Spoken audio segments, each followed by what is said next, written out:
El modelo que quiero conversar hoy es la aplicación propiamente de los modelos con truncamiento.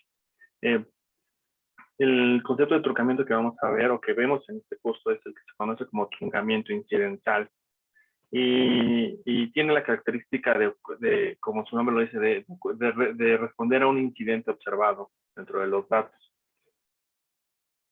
Entonces, la situación es la siguiente. Entonces, supongamos que tenemos una variable aleatoria y, la cual sabemos que se comporta como un modelo lineal, tal cual pongo hasta el último en esta ecuación.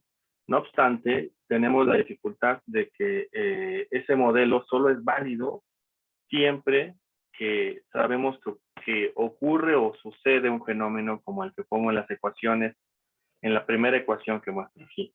Es decir, digamos, podemos observar el fenómeno de regresión lineal siempre que sabemos que hay una respuesta binaria, digamos, de una variable aleatoria z, la cual está relacionada con la variable y. El ejemplo que voy a ver hoy tiene que ver con, por ejemplo, la posibilidad de entrada de mujeres al mercado laboral. Entonces,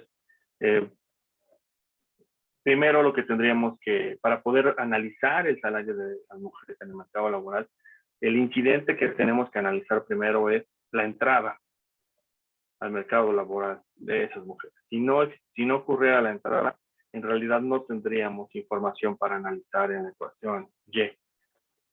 Bien, entonces dicho eso, lo que voy a hacer ahora es hacer como una estimación en dos tramos. Primero estimaré el modelo PROBI, vamos a llamarlo de esta manera, que está asociado al inicio, y luego el segundo modelo, que es el modelo lineal, pero solo para aquellos casos en los cuales sabemos que existe información.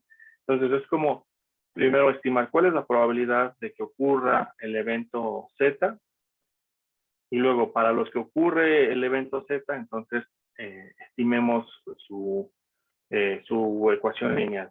Dicho de otra manera, es como reponderar, digamos, de alguna manera, los coeficientes asociados a una regresión lineal, reponderarlos por la probabilidad de que ocurra ese evento, de que ocurra observar el salario de las personas. Entonces, voy a cambiar de pantalla ahora y voy a cambiar ahora a la pantalla de Python. Entonces, bien, vamos a trabajar entonces el modelo, básicamente es el modelo de Heckman, se le conoce así como la regresión del tipo Heckman, porque propiamente fue Heckman quien la propuso. Voy a necesitar lo siguiente, voy a necesitar estas bibliotecas, los tradicionales, Pandas, NumPy, los modelos de StatModel y ya. Voy a leer un archivo de datos que está en archivo DTA, entonces iniciaré por la carga de las bibliotecas y luego cargaré los datos. Entonces, los datos que voy a trabajar son los que están, digamos, a partir de Country.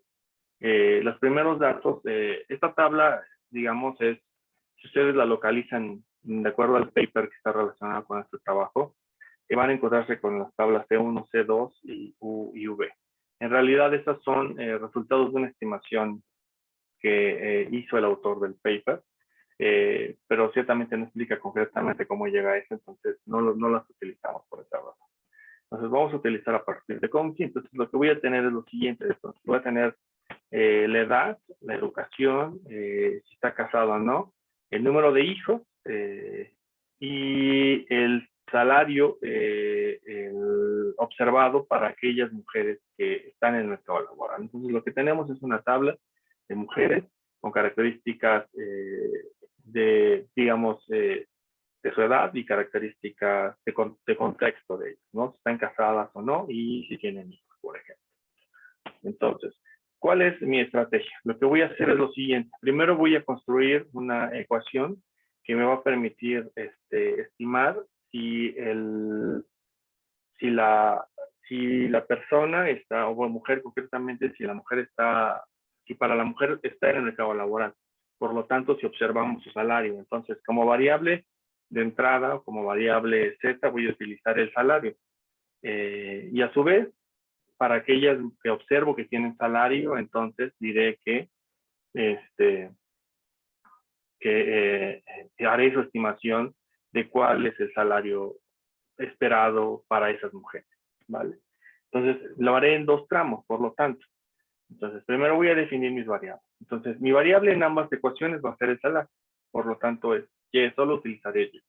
Entonces, para mi primera etapa es, ¿qué es lo que determina que la mujer esté, o que una mujer dentro de la muestra esté o no en el mercado laboral?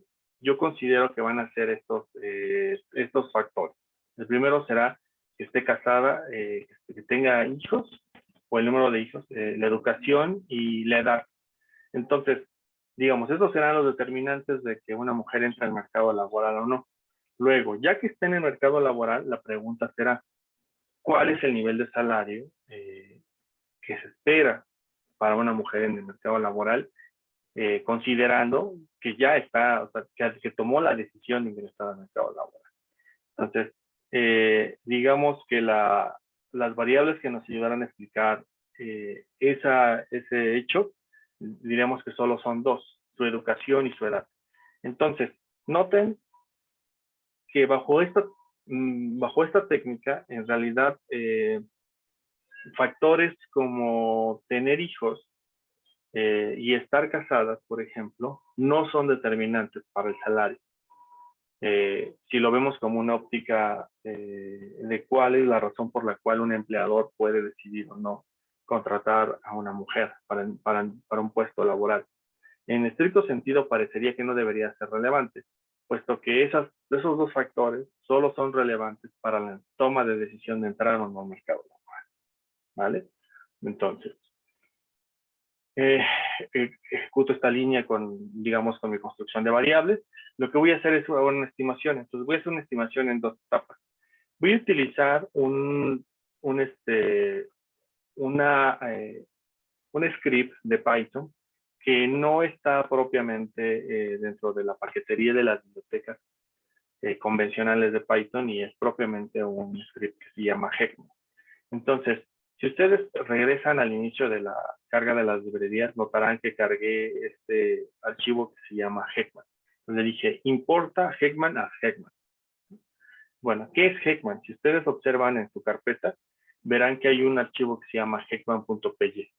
Bueno, Heckman, si ustedes le dan clic a ese archivo, verán que es un archivo que es como si fuera texto plano, pero en realidad es un archivo, los archivos que son terminación .py son archivos nativos de Python. Son scripts en este sentido. Son como los archivos en el caso de R, los .r, para aquellos que conozcan R, o para los que conocen, por ejemplo, Stata son los .do. Bien, entonces, ¿qué es lo que hace este archivo? Lo que me permite hacer este archivo es estimar un modelo de Heckman. Entonces, lo que necesita es que le ingresemos el método, que solo puede utilizar en este caso 2 etapas, y las variables que determinan al primer modelo y las variables que determinan al segundo modelo. Entonces, ¿cómo funcionan ese tipo de archivos? Son como un notebook, pero digamos de corrido, sin ningún rompimiento del código. Entonces tiene la estructura tradicional, que es importar biblioteca, y tiene diferentes funciones. Entonces, por ejemplo, en general, genera una clase que se llama Heckman, y define varias funciones. Entonces, digamos que todo lo que está aquí en este script es básicamente el procedimiento que sigue la función que se llama Heckman para poder estimar el modelo. Entonces, digamos, el archivo se llama Heckman con H minúscula, pero, digamos, la clase o la función que nos permite estimar el modelo, como lo puse al inicio, se llama Heckman, pero con mayúscula. ¿Vale? Entonces, cerramos y me voy a ir ahora a mi estimación. Me regreso a mi estimación, y noten entonces que lo que tengo que hacer es del objeto que se llama Heckman, quiero utilizar la clase que se llama Heckman, pero con mayúscula. Entonces, ¿qué es lo que necesita? Bueno, que le diga quién es la variable Y, quién es la variable X y quién es la variable W. Quiero que ajuste el modelo. ¿Por qué método? Bueno, por un método digamos, de 12 etapas. Entonces, le damos run para que muestre los resultados, y lo que va a mostrar es esto. Entonces, dice, bueno, la variable dependiente es salario. Entonces, lo que hace es primero me muestra, bueno, esta es la ecuación, digamos, objetivo. Esta es la que a mí me interesaba estimar. Quiero saber cuál es el efecto que tiene, por ejemplo, la educación y la edad en el salario de las mujeres. Entonces, yo aquí pues, lo que puedo decir es que, por ejemplo, por cada año de educación, ¿cómo se leería? Es condicional en que una mujer ha decidido ingresar al mercado laboral, por cada año de educación, su salario crecería en 0.98. Condicional en que la mujer ha decidido ingresar al mercado laboral un año adicional de edad, debería de tener un impacto de 0.21. Entonces, digamos que esa es la ecuación para aquellas mujeres que han decidido ingresar al mercado laboral.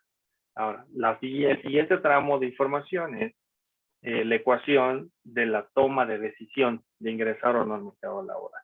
Es como leer un PROBIT y luego de este segundo tramo que tengo señalado es como leer un PROBIT y luego para aquellas observaciones que fueron éxito en el PROBIT, leemos su ecuación.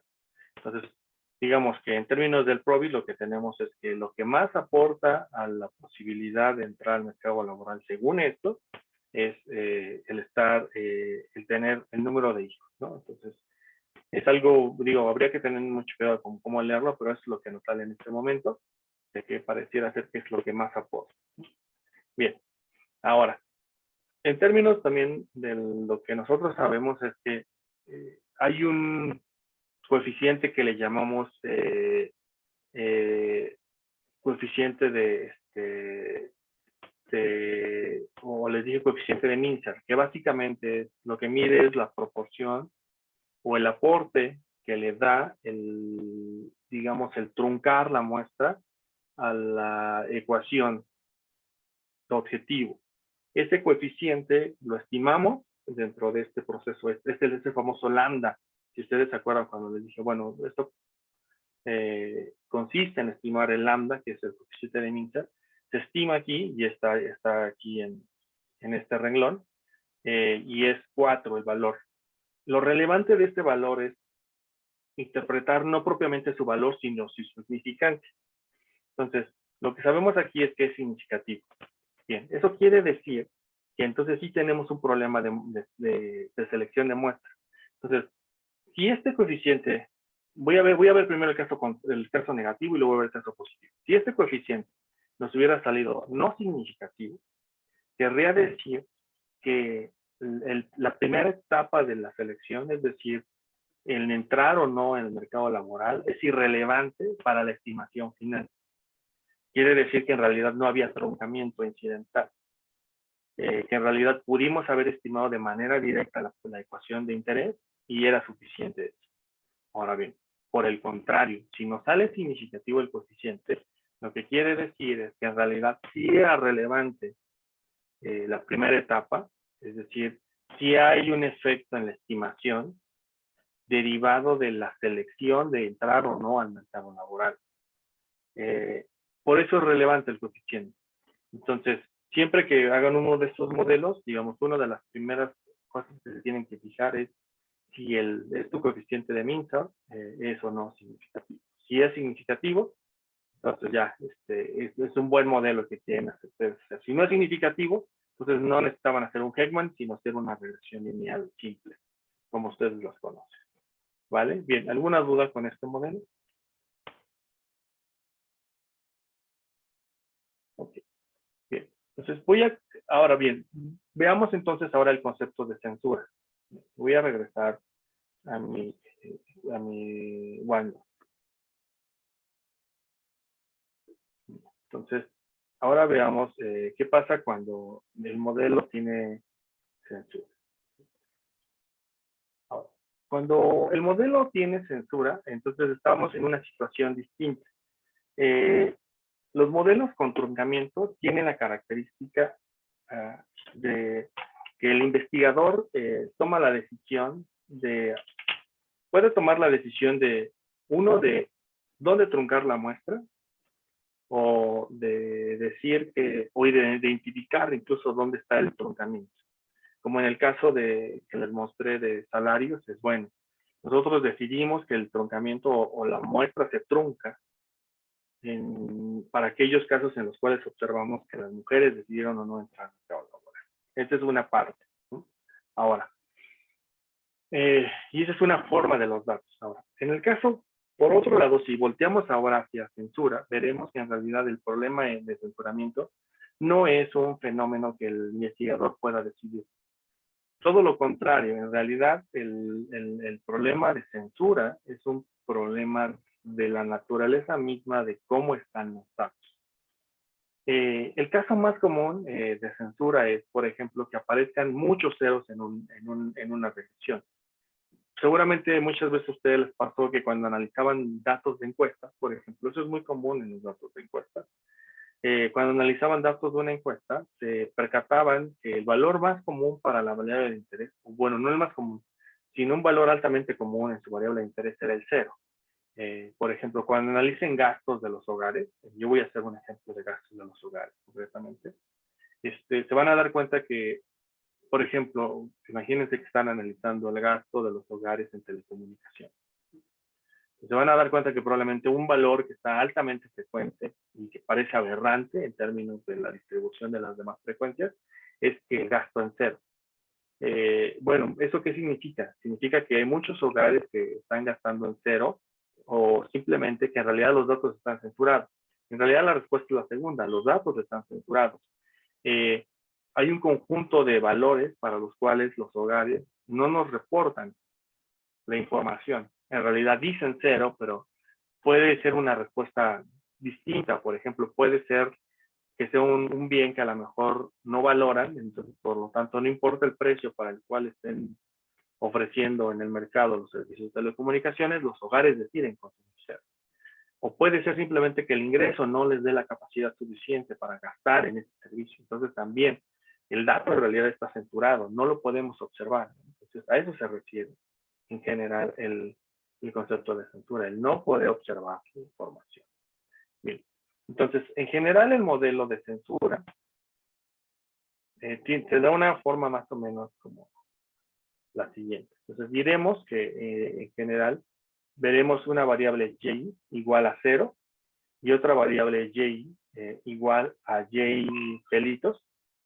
Entonces diremos, y será igual a 0 si y pelitos es menor o igual a b. Y y será igual a y siempre que la variable y sea mayor que b. Entonces, este es el fenómeno es, si lo hiciéramos en un gráfico, debería de darse más o menos algo. ¿Sí? Si los datos no estuvieran censurados, deberíamos de ver una, digamos, si hiciéramos una curva de, bueno, una función de distribución, pero lo hiciéramos a través de un kernel density y lo hiciéramos muy suave, veríamos digamos que los datos se deberían distribuir más o menos así. Esto es lo que deberíamos de ver, por ejemplo. Una variable x y esta es su función de densidad. Ahora bien, si los datos están censurados, lo que termina pasando es que en realidad en un punto B, digamos siempre que hay un valor B, digamos, perdón, el B está por el otro lado. Es que aquí es Y. Bueno, aquí es Y. Para no confundirlos. Pues, digamos, si hiciéramos un histograma de la variable Y de interés. Entonces, hay un punto B a partir del cual los datos se censuran. Entonces, digamos, a partir de este punto B, para aquellos valores menores, es decir, para aquellos valores que estén en esta región, en realidad no los podemos observar, sino lo que vemos en el histograma es que en realidad vemos como digamos, un punto a partir del cual esta curva crece muchísimo en este valor, de repente decrece y toma la forma de la curva verde. Y seguramente si ustedes revisan sus ejercicios de econometría 1, les pasó muchísimo, sobre todo si trabajaron datos o datos de encuesta. Entonces, había como una especie de alta frecuencia en un valor B. En un valor, por ejemplo, en el caso concreto, pudo haber sido el 0, ¿no? A lo mejor el 0 era altamente frecuente. Entonces, digamos que a lo mejor B era, entonces, digamos que para estos valores no observábamos un valor específico. Bien. Entonces, digamos, si este es el fenómeno que estamos observando, entonces tenemos que proponer una forma de solucionarlo en la estimación, porque en realidad, si nosotros hacemos una estimación sobre los datos con este contexto, estaremos sesgando la recta de regresión. Estaremos dándole más valor al cero, cuando en realidad el cero no debería tener tanto valor, puesto que en realidad el cero, digamos, es un valor que enmascara el verdadero valor de la variable y, hacia la verdadera trayectoria de la variable. Pues bien, la manera de corregir este problema se conoce como estimación con censura. Y concretamente el modelo formal que permite esta solución es un modelo que se llama Tobit. Y tiene alusión a un trabajo que hiciera James Tobin por ahí de 1958, si no me falla la memoria. Y la respuesta es la siguiente. Dice, bueno, supongamos que en realidad lo que nos interesa estimar es una situación en la cual que la variable y pelitos es igual a x por b, de la forma convencional. Bien, pero para poder llegar a esto, lo que tenemos que reconocer es que en estricto sentido, eso significa que cuando queremos tomar el valor esperado de y sin pelitos, condicional en x, esto en realidad no es igual a x por beta. Entonces, digamos, nuestro problema es este, ¿no? Sabemos que el valor esperado de la variable y no es igual a una recta. Entonces tendríamos que corregir ese efecto. Bien, lo que sí es cierto, es que el valor esperado de y, entonces esta sí es igual a x por beta. Entonces, digamos, el modelo con la variable y tomada tal cual no puede ser una recta, pero el segundo modelo sí. Entonces, en este sentido, es un modelo no lineal. ¿Sí? Pues no es lineal porque en principio no lo podemos tomar tal cual como lo conocemos de nuestros modelos lineales tradicionales. Por lo tanto, entonces tenemos que hacer una corrección. ¿Y cómo es esa corrección? Bien, la corrección estaría dada por lo siguiente. Tobit propone lo siguiente. Dice, bueno, lo que podemos hacer es lo siguiente. Estimar, entonces, para llegar a al verdadero valor esperado de y, condicional en x, la manera de hacerlo es lo siguiente. Decir, bueno, vamos a ajustar por la probabilidad de que el dato esté censurado. Entonces, digamos, tomemos una función de densidad, digamos una normal, que es el caso más común. Tomemos una normal y tomemos la probabilidad de que los datos estén en el lado no censurado. Entonces eso será igual a x por beta entre la desviación estándar. Entonces esto, digamos, es la probabilidad de que los datos no estén censurados, ahora sí multiplicados por la recta de regresión o el tramo de regresión que nos interesa, que es igual a x por beta, más un sigma ajustado por un lambda i. Entonces, digamos, que lo que terminará pasando es que podremos estimar una recta de regresión normal y ese será el valor que le daremos al efecto, siempre que podamos ponderar por la probabilidad de que el dato esté del lado no censurado. Lambda i será de la forma como lo habíamos venido construyendo anteriormente.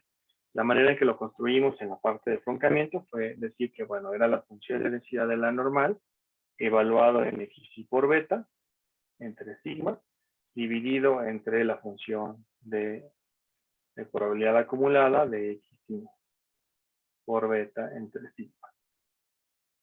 ¿Sí? Bien, ahora, este modelo, digamos, esta variación del modelo, lo que nos permite hacer entonces es lo siguiente. Entonces, la pregunta es, ¿cuál es el valor del efecto marginal, por ejemplo? ¿Cuál es la derivada del valor esperado de y condicional en x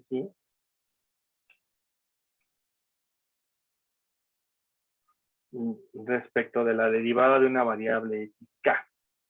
Bueno, La respuesta es muy sencilla, será la variable beta k ajustada por la probabilidad de que estemos del lado no censurado. Entonces, eso será la probabilidad de que esto sea xi por beta entre sigma. O dicho de otra manera, digamos, los modelos con censura lo que nos permiten es decir que podremos interpretar los coeficientes que nos resulten de manera directa, ajustados simplemente por la probabilidad de que estemos del lado no censurado. Una forma muy sencilla de verlo en realidad, porque entonces el problema de la censura se reduce a considerar dentro de la función de verosimilitud de la estimación que la muestra está particionada en dos grupos, en un grupo censurado y en un grupo no censurado. O dicho de otra manera, si construyéramos la función de verosimilitud, esta función de verosimilitud nos debería de permitir estimar a beta y a sigma, y debería de ser el resultado del producto para todas las variables aquellas en que y sea mayor que 0, de la función de densidad de y en pelitos condicional en xy, por el producto para todas las y que son igual a 0, y estas serían las probabilidades de que y pelitos sea menor que 0.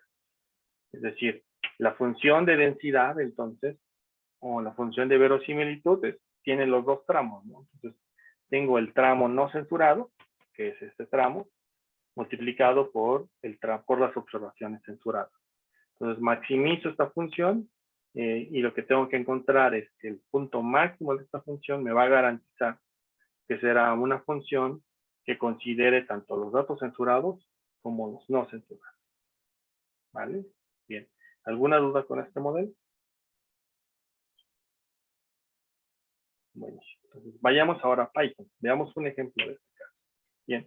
Este ejemplo está partido como en dos tramos porque tiene una buena parte de minado de datos y tiene otra parte de ya propiamente la estimación. Voy a cambiar ahora hacia Python. Vamos a Python, hacia la aplicación. Y entonces voy a cerrar este modelo de Heckman y voy a trabajar ahora con el que se llama clase 10, que es regresión censurada, y voy a iniciar con el que se llama parte 1. ¿Vale? Entonces, para este parte 1 voy a trabajar con dos tablas de datos, una que está en CSV y otra que está en DTA. En realidad es la misma, simplemente lo que ocurre es que quiero mostrarles qué pasa cuando leen desde CSV y qué pasa cuando leen desde DTA, que en realidad no cambia el resultado. Ahora. Entonces, bien, este ejemplo es una aplicación muy sencilla. Imagínense que estamos haciendo una ecuación de demanda, por ejemplo, de un producto como es el gas LP. Es el gas licuado de petróleo consumido en hogares. Entonces la pregunta es, ¿cuánto gas consumen los hogares? ¿Tiene sustitutos? Eso es lo que quiero responder, ¿no? Entonces, quiero encontrar una función de demanda. Entonces, voy a llamar a las librerías, las bibliotecas, perdón, que voy a ocupar son estas, son las tradicionales, pandas, numpy, matplotlib, y la función que resume las estimaciones cuando hago varias estimaciones. Entonces voy a leer desde un DTA, en este caso voy a utilizar el data de DTA, y lo que tengo es esta información. Esta información que tengo aquí es información tomada del ENIC de 2018, si no mal recuerdo. Es información, entonces cada uno de los renglones es en estricto sentido un hogar colectado por la encuesta. Entonces lo que tengo aquí son alrededor de 70,000 registros, más o menos, son los datos totales que tengo aquí. Y tengo diferentes variables para esto, ¿no? Entonces tengo variables de identificación del hogar, todos estos valores que están aquí, perdón, hasta G, son valores de ubicación geográfica del hogar. Entonces tengo el folio de la vivienda y el folio del hogar, que es un identificador único de un hogar, y la JEP, que es donde el punto geográfico a donde corresponde este hogar. ¿Sí? Tengo otros dos valores que son estadísticos, que son de estadística relevante para el proceso de muestreo. Tengo, digamos que son valores que permiten analizar el muestreo. Si ustedes recuerdan, para aquellos que han trabajado con LENIC es un muestreo estratificado bietápico.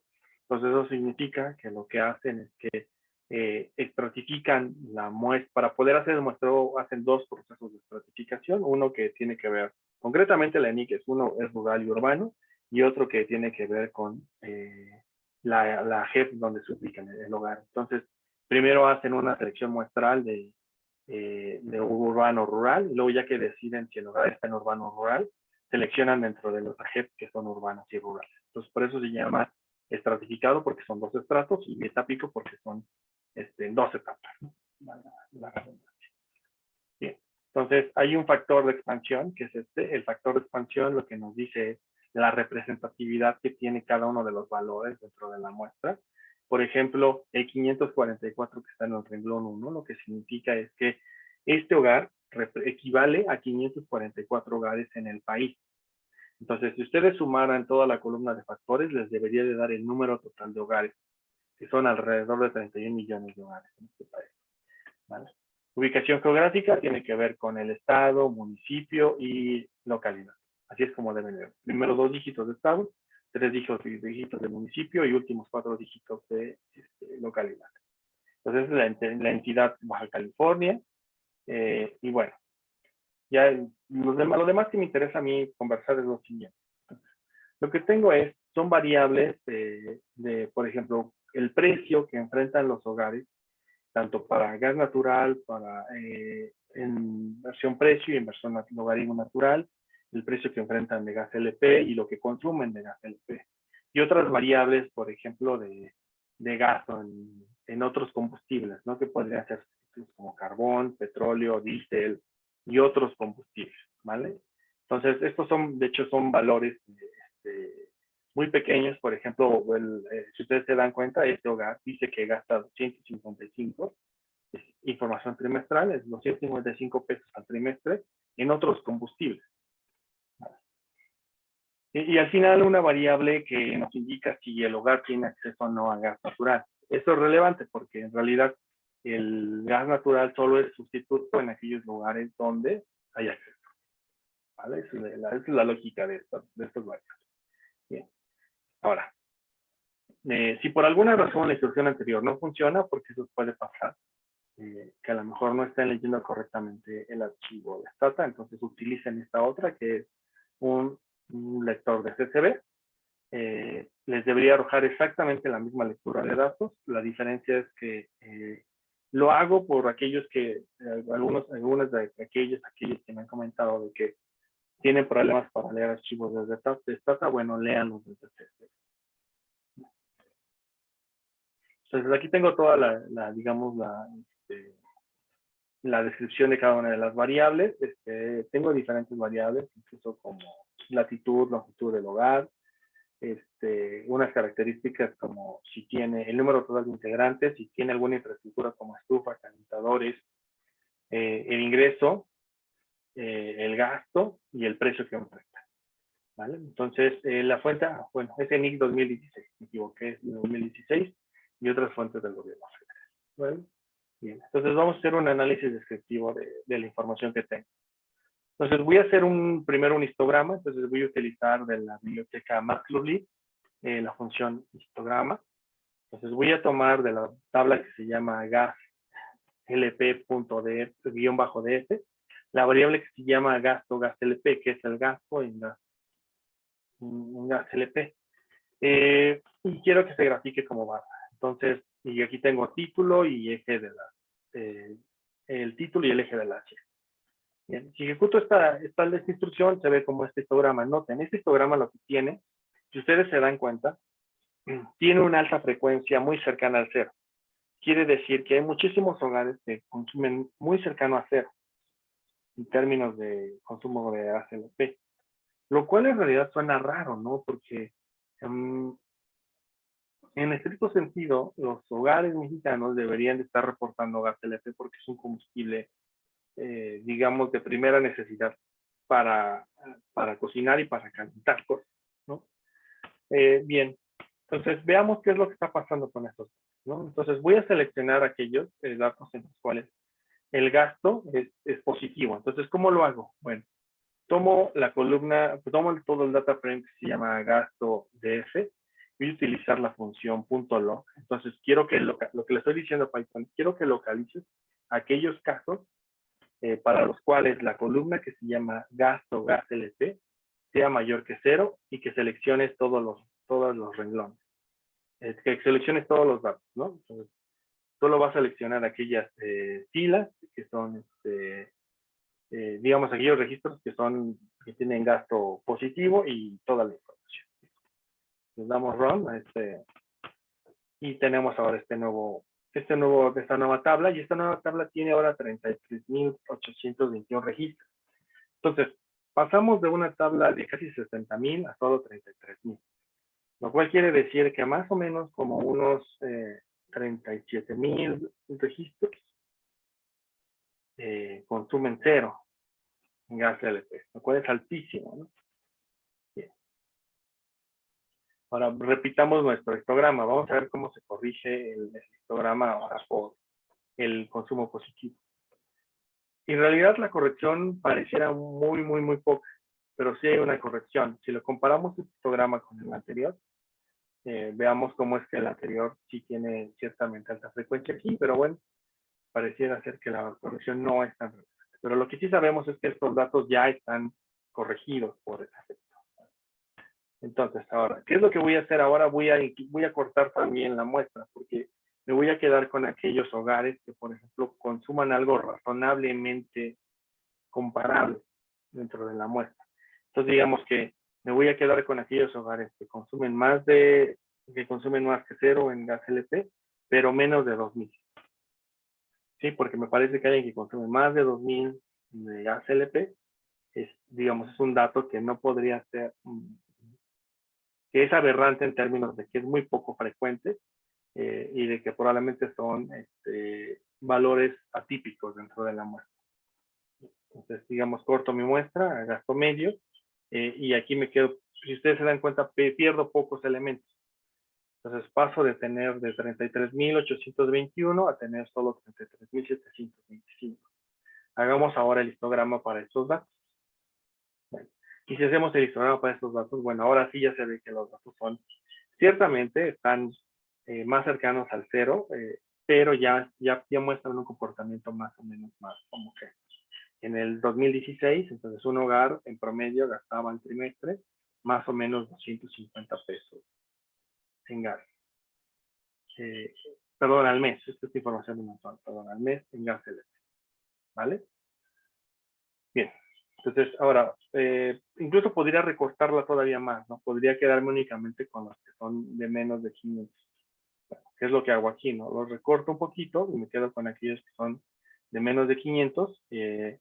Ahora bien, a estos de menos de 500, únicamente lo voy a hacer, pero digamos para aquellos valores de la tabla original. Entonces me voy a ir a la tabla original que se llama gas LPDF. Voy a localizar aquellos que en gas LP gastan menos de 500. Entonces solo estoy quitando los de menos de 500, pero estoy dejando los que gastan 0. ¿Sí? Eso es lo que voy a hacer en esta que va a llamar gasto medio 2. Ahora bien, gasto medio 2, hago su histograma y justamente tiene el fenómeno que había mostrado al inicio como que era el fenómeno que nos podría indicar que hay censura en los datos. Entonces, noten cómo es que hay un primer tramo de la información que se distribuye así, más o menos como si fuera una función de densidad, un poquito aplanada, pero una función de densidad, y una alta frecuencia en el 0. Entonces, esto me habla de que seguramente mis datos están censurados en el 0. El 0 no es representativo del verdadero valor que los hogares quisieran consumir de gas LP. Muy probablemente esos hogares, dadas sus características, podrían estar dentro de otra categoría. Podrían estar consumiendo otro nivel de gas LP. Sin embargo, hay algún factor que impide que consuman gas LP y muy probablemente son dos cosas, son precio e ingreso. Bien, entonces hagamos unos scatter plots de estas dos, de esta información. Lo que voy a hacer es lo siguiente. Voy a tomar la tabla original, voy a graficar gasto en gas LP y el ingreso. Entonces, como para ver si el ingreso nos permite explicar un poquito el nivel de consumo de gas LP, y lo hago en un scatter plot y se vería de esta manera, ¿no? Entonces, lo que tengo es esto. Entonces, la lógica me diría que si esto es un bien normal, es decir, conforme hay mayores ingresos, entonces el consumo se incrementa del bien, del gas LP. Y no parece ser claramente esto.